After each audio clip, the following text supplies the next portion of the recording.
Supercommunicators: How to Unlock the Secret Language of Connection, by Charles Duhigg. Introduction. Have you ever walked away from a conversation feeling completely misunderstood? Or maybe you were on the other side. You tried your best to listen, to offer advice, to connect with someone you care about, but no matter what you said, it just made things worse. You said, "Don't worry, it'll be fine," and they heard, "Your feelings don't matter." You offered a solution, and they heard, "You're not smart enough to fix this yourself." You tried to be empathetic, and they heard, "You're just pretending to care." These moments of miscommunication are more than just frustrating. They're painful.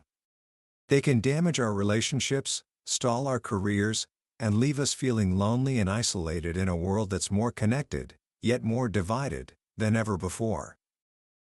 What if I told you there's a secret language of connection?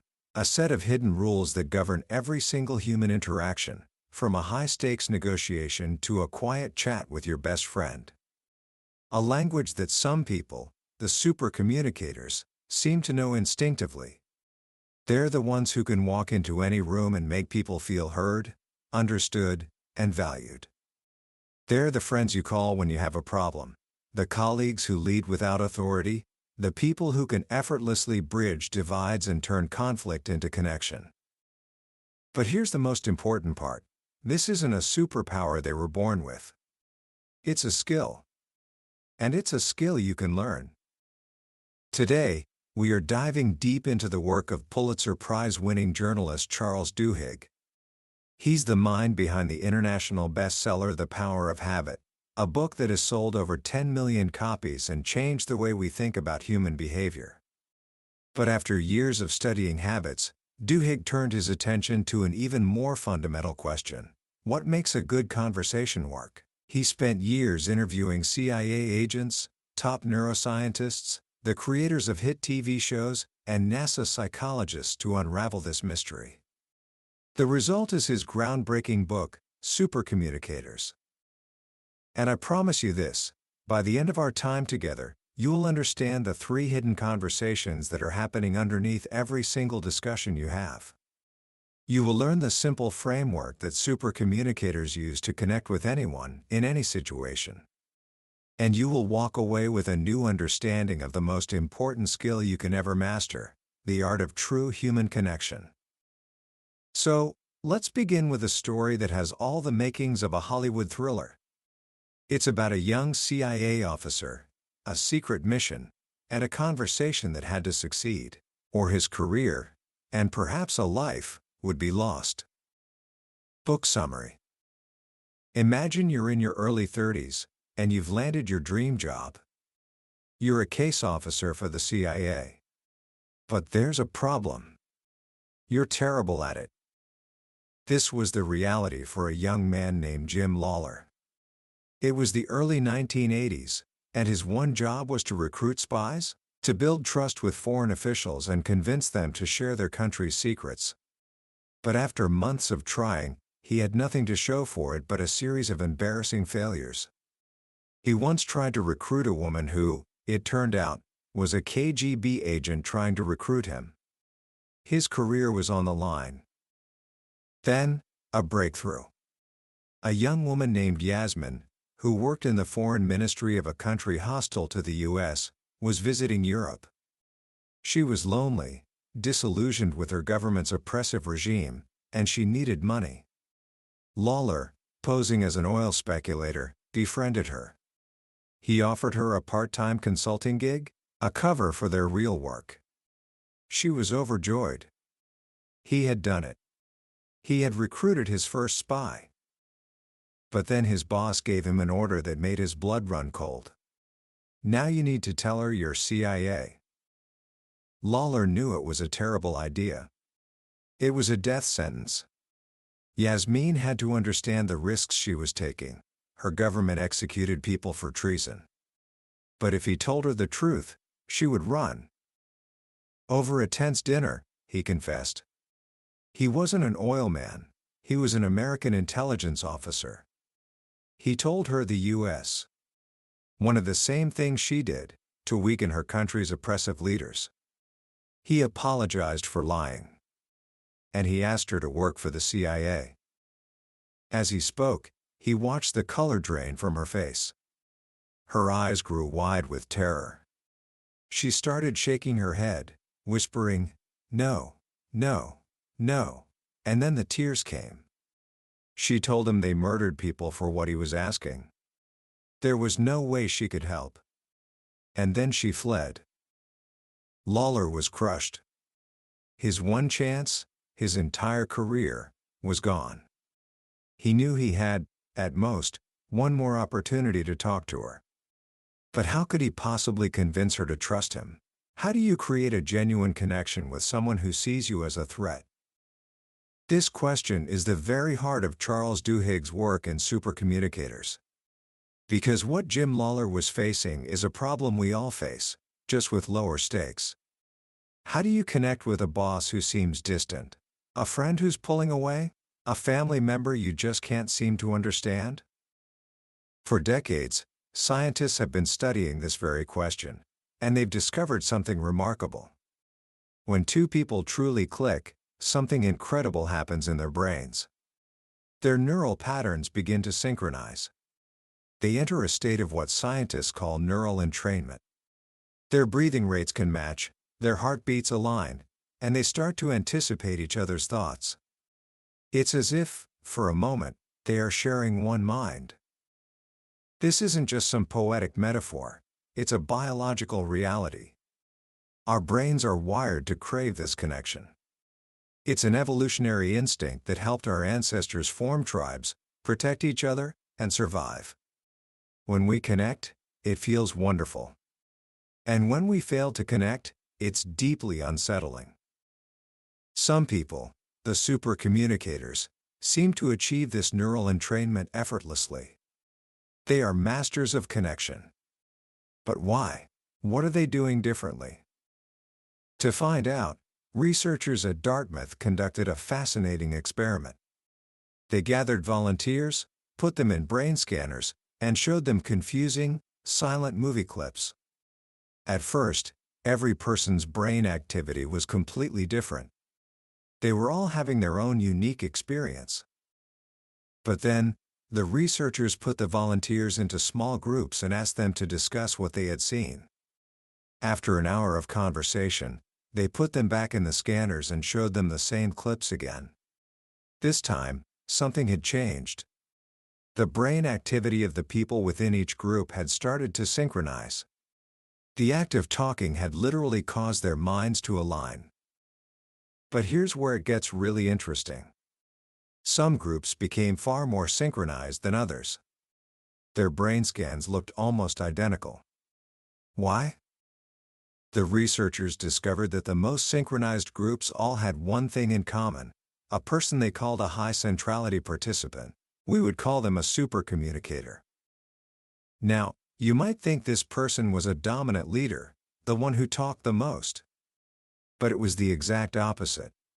The groups with a dominant, talkative leader showed the least amount of brain synchrony. The supercommunicators were different. They often spoke less. When they did speak, it was usually to ask questions. They were constantly inviting others into the conversation. They'd say things like, "That's a really interesting point. Tell me more about that." They would repeat back what others had said to show they were listening. They laughed easily and weren't afraid to admit when they were confused. But their most important skill was something Duhigg calls the matching principle. Supercommunicators are experts at subtly matching the people they're talking to. If someone became serious, they matched that seriousness. If the conversation turned lighthearted, they were the first to play along. They weren't just mimicking, they were attuning themselves to the emotional and conversational frequency of the other person, and in doing so, they created an environment of trust where everyone felt safe to speak up. They made it easy for everyone's brains to sync up. This leads us to the single most important framework in the entire book. Duhigg reveals that most of our communication failures happen for one simple reason. We think we're having one conversation, but we're actually having one of three. And if we're not on the same wavelength as the person we're talking to, we're never going to connect. Every discussion we have is really three different conversations happening at once. The first is the "what's this really about?" conversation. This is the practical, decision-making, problem-solving conversation. It's about logistics, plans, and figuring out what we want. When you're debating where to go for dinner or how to solve a problem at work, you're in this type of conversation. It's logical and analytical. The second is the "how do we feel?" conversation. This is the emotional conversation. It's not about finding solutions, it's about sharing feelings, seeking empathy, and understanding each other's emotional state. When a friend calls you to vent about their terrible day, they're not looking for a 10-point plan. They're inviting you into an emotional conversation. They just want to feel heard. And the third is the "who are we?" conversation. This is the social conversation, and it's about our identities and relationships. It's about how we see ourselves and how we relate to others. When we talk about our backgrounds, our shared friends, our values, or how our different experiences like our race, gender, or upbringing shape our perspectives, we're in a "who are we?" conversation. Think of these three conversations like different radio stations. If you're trying to have a practical, problem-solving conversation tuned to the "what's this really about?"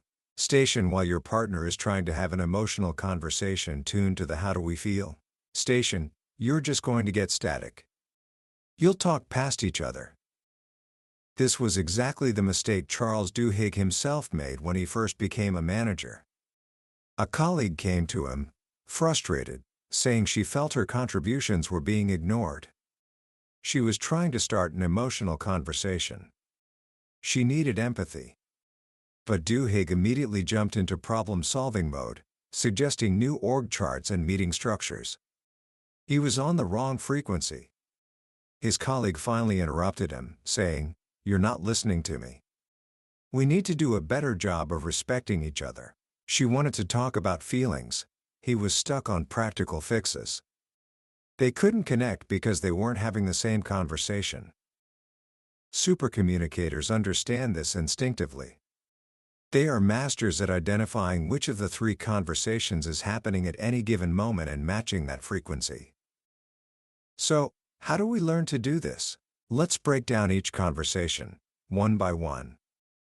First, let's tackle the "what's this really about?" conversation. This is the realm of negotiation, but not in the way you might think. Duhigg says that every conversation is a negotiation. The prize isn't winning an argument. The prize is figuring out what everyone actually wants. He tells the powerful story of Drive. Before Eddie, a top cancer surgeon at Memorial Sloan Kettering. Drive. Eddie specialized in prostate cancer. For most men with low-risk tumors, the best course of action is active surveillance, basically, watching and waiting, because the treatment is often worse than the disease, causing lifelong issues like impotence and incontinence. Drive. Eddie would sit down with his patients, lay out all the data, show them studies highlighted in yellow, and explain logically why surgery was a bad idea. He thought these would be easy conversations. He was telling them they could avoid a risky operation, but again and again, his patients would ignore his advice and insist on the surgery. He was bewildered. He was the expert, armed with facts and reason. But he was failing to connect. Why? He was having a "what's this really about?" conversation focused on medical data. But his patients were having a completely different conversation. They were asking themselves, "Am I willing to risk dying? What will my family think? How do I deal with the fear of having cancer inside me?" Their conversation was deeply emotional and tied to their identity. Drive. Eddie learned to change his approach. Instead of starting with data, he started with a simple, open-ended question: "What does this cancer diagnosis mean to you?" Suddenly, everything changed. Patients didn't talk about statistics. They talked about their families, their fears, their hopes for retirement. One man talked about his father dying young and not wanting to put his own family through that. Drive. Eddie realized what the conversation was really about. For this man, it wasn't about the 3% risk of metastasis, it was about protecting his family from worry. Once drive. Eddie understood what the man truly wanted: to make the decision that would cause his family the least amount of stress. He could frame the options in a way that truly connected. Within 6 months of changing his approach, the number of his patients choosing unnecessary surgery dropped by 30%. He stopped assuming he knew what the conversation was about and started asking. This conversation also involves two different types of logic. Sometimes, we use the logic of costs and benefits, a rational, analytical approach. But other times, we use the logic of similarities. This is an empathetic, story-driven logic, where we make decisions based on our values and past experiences. What does someone like me do in a situation like this? Supercommunicators know which logic to use. If someone is telling you a story full of emotion, responding with a spreadsheet of data is a guaranteed way to fail. You need to match their logic. This brings us to the second, and perhaps most important type of conversation: the how do we feel conversation. This is where true connection is forged. It's about vulnerability. But talking about our feelings, especially with strangers or colleagues, can feel awkward and risky. So how do we do it? Duhigg tells the story of psychologist Nick Epley, who learned the hard way. As a teenager, Epley was a classic jock who got pulled over twice for drunk driving. Both times, the cops and his parents lectured him. They tried perspective taking. They said, "We understand what it's like to be a teenager." But their lectures washed right over him. He didn't listen. Then, he went to a counselor. But she didn't lecture him at all. She just asked questions. Why were you drinking? How would you have reacted if your car had hit someone? What would happen to your life if you had killed another person? These questions weren't explicitly about his emotions, but they forced him to confront them. They pushed him to talk about his beliefs, his fears, his values. It was in answering those questions that he finally understood himself and was ready to change. The counselor wasn't taking his perspective, she was getting his perspective. And that is the key. You can't truly know what someone else is feeling by imagining it. You have to ask. This is why the famous 36 questions that lead to love study is so powerful. Researchers found they could make two complete strangers feel a deep sense of closeness in under an hour, simply by having them ask and answer a series of escalatingly personal questions. The questions worked because they invited vulnerability and reciprocity. When you ask someone a deep question, not where do you work, but what's the best part of your job, you're not just asking for a fact. You're asking for a piece of their inner world, their values, their passions, their experiences. You're inviting vulnerability. And when they answer, a magical thing happens. It creates an opening for you to share something vulnerable in return. This back and forth of vulnerability triggers what scientists call emotional contagion. We start to feel what the other person is feeling, and our brains begin to sync up. But how do you hear emotions when no one says them aloud? This is where the fascinating story of the Big Bang Theory comes in.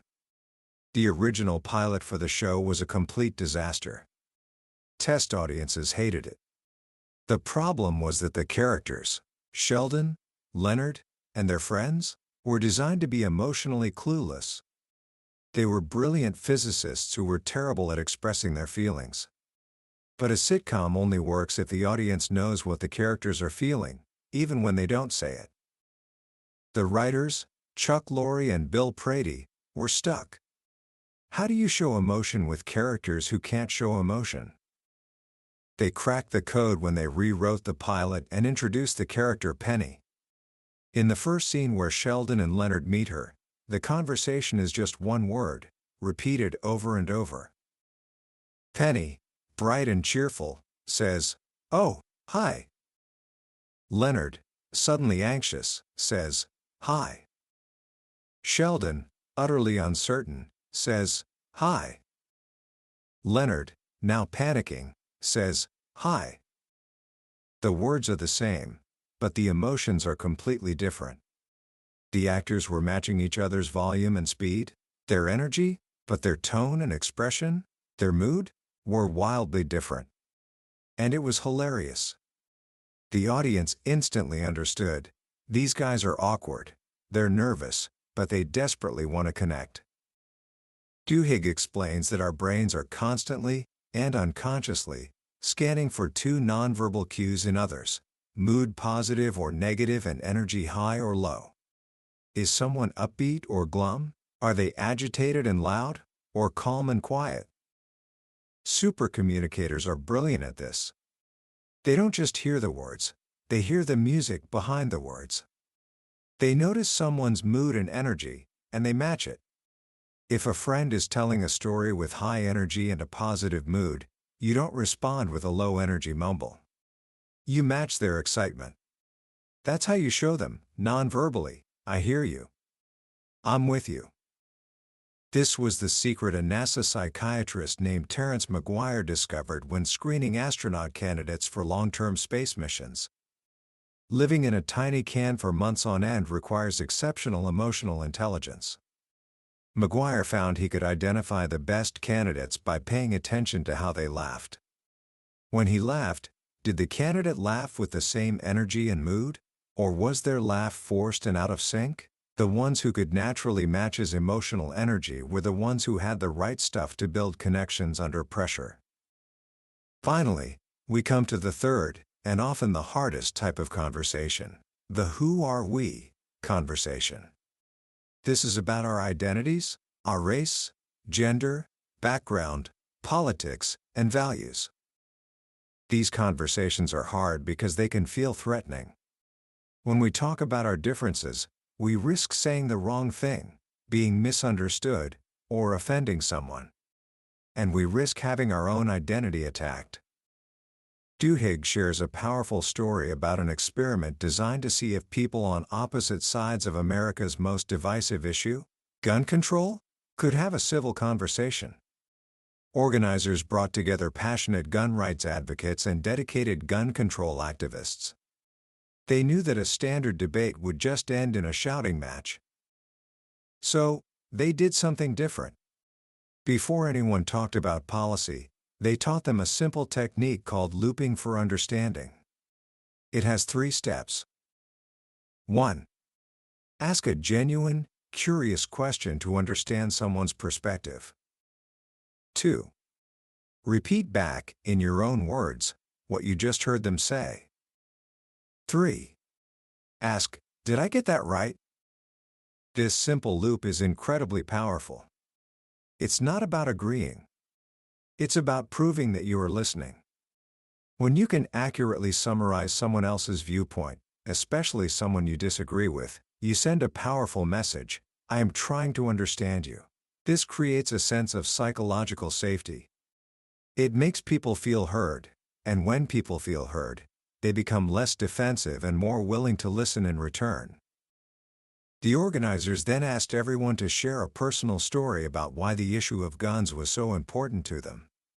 Instead of debating statistics, they told stories about fear, family, and safety. A woman described being assaulted and how owning a gun made her feel powerful again. Melanie Jeffcoat, a gun control activist haunted by a school shooting she survived as a teen, told her story. As they listened and looped, something shifted. They didn't change their minds about gun laws, but they began to see the humanity in each other. They found common emotional ground. Jeffcoat said, "It made me feel naive, like I had just assumed all gun owners were the same angry white guys I saw at rallies." They had found a way to connect, even amid profound conflict. These identity conversations are also where we have to confront stereotypes. Duhigg explains the concept of stereotype threat, discovered by psychologist Claude Steele. Steele found that when a negative stereotype exists about a group's abilities, for example, the stereotype that women are not as good at math, it can actually undermine the performance of people in that group. In his experiments, highly talented female math students would score lower than their male peers on a difficult math test, simply because the awareness of the stereotype created a subtle anxiety that used up precious mental energy. But he also found a powerful antidote. When he reminded the women of their multiple identities, that they were not just a woman taking a math test, but also a sister, an athlete, a volunteer, a leader in the chess club, the effect of the stereotype threat vanished. They performed just as well as the men. This is a profound lesson for all of us. We are not one-dimensional. We all contain multitudes. In a "who are we" conversation, especially a difficult one, the key is to draw out those multiple identities. Don't let one single label, liberal, conservative, doctor, patient, define the entire conversation. Look for the other identities you share. You might be a doctor, and they might be a vaccine skeptic, but you might both be worried parents who just want what's best for your kids. That shared identity is the bridge you can use to connect. This is exactly what Drive. Jay Rosenblum, a pediatrician, learned to do with parents who were hesitant about vaccines. Instead of arguing with data, he'd start by finding common ground. He'd ask about their families, their neighborhood, their hopes for their children. He would remind himself, and them, that they were both parents. By shifting the conversation from expert versus skeptic to parent, he created an environment of trust where a real dialogue could finally begin. And this brings us back to our CIA agent, Jim Lawler, sitting across from Yasmin at their final desperate dinner. He had tried everything. He'd tried being friendly, he'd tried being logical, he'd tried appealing to her values. Nothing had worked. She was sad, discouraged, and about to fly home, her dreams of a different life seemingly crushed. In that quiet, desperate moment, Lawler finally stopped trying to be a spy. He stopped trying to be a smooth operator. He just became a person. He started talking about how he felt. He told her he was worried he wasn't cut out for this life. He told her about his failures, his fears, his feelings of being an imposter. He shared his own vulnerability. He wasn't trying to be manipulative. He had given up. He was just being honest. And in that moment of shared vulnerability, something changed. Yasmin saw that he was just as uncertain as she was. She felt safe with him. She understood him. And she felt, for the first time, truly heard. "I can help you," she said. Yasmin went on to become one of the CIA's most valuable assets in the region for the next 2 decades. Their connection, forged in a moment of honest, emotional, and identity-bearing conversation, changed everything. That is the power of a supercommunicator. It's not about having all the right words. It's about knowing which conversation you're in. It's about proving you're listening. It's about being brave enough to be vulnerable. And it's about remembering that, underneath all our differences, we are all just people, looking to connect. Commentary. There's a famous, long-running study at Harvard University that has followed the lives of over 2,000 people for more than 80 years. It's one of the most comprehensive studies of human life ever conducted. It has tracked these individuals from their teenage years into old age, examining their health, their careers, their happiness, everything. And after all those decades of research, all that data, the single clearest message from the study is this: good relationships keep us happier and healthier. Period. It wasn't their wealth, their fame, or their cholesterol levels at age 50 that best predicted how they would age. It was the quality of their relationships. The people who were the most satisfied in their relationships at age 50 were the healthiest at age 80. Think about that for a second. The single most important ingredient for a long, happy, and healthy life isn't something you can buy, or achieve, or inherit. It's something you build, conversation by conversation, day by day.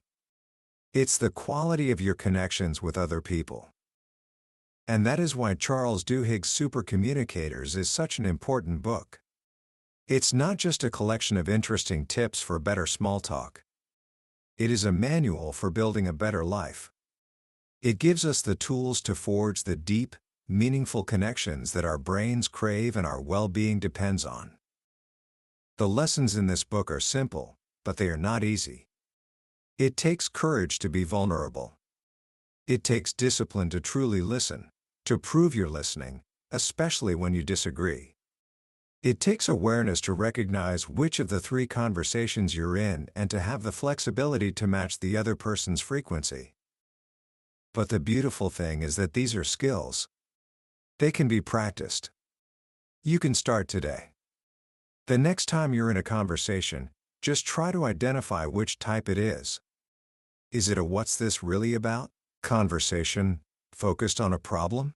Is it a "how do we feel" conversation, where someone needs empathy? Or is it a "who are we" conversation, about identity and connection? Just identifying the type of conversation will instantly make you a better communicator. Or try this: the next time you ask someone a question, reframe it. Instead of asking a shallow question about a fact, like "where are you from?" ask a deep question about an experience or a feeling. What's the best thing about where you grew up? See how the energy of the conversation changes? Watch as it opens a door to a more meaningful connection. In a world that often feels polarized and lonely, the ability to truly connect with another human being is more valuable than ever. It's the foundation of strong families, successful teams, and healthy societies. It is, as the Harvard study shows, the foundation of a good life. That was a summary of Supercommunicators by Charles Duhigg. We've explored the core ideas today, but I have to be honest with you. A summary is like looking at a photograph of a magnificent landscape. You can see the shape of the mountains and the color of the sky, but you can't feel the warmth of the sun or the breeze on your skin. The real magic happens when you experience it for yourself. If any of the stories or ideas we talked about today sparked something in you, I encourage you to pick up a copy of the book. Reading it is an experience, one that can fundamentally change how you interact with every single person in your life. The link to the book is in the description below. Also, if you found this summary valuable, please take a moment to click that subscribe button. We journey through life-changing books like this one every single week, and I would be honored to have you join our community. Let's keep learning and growing together.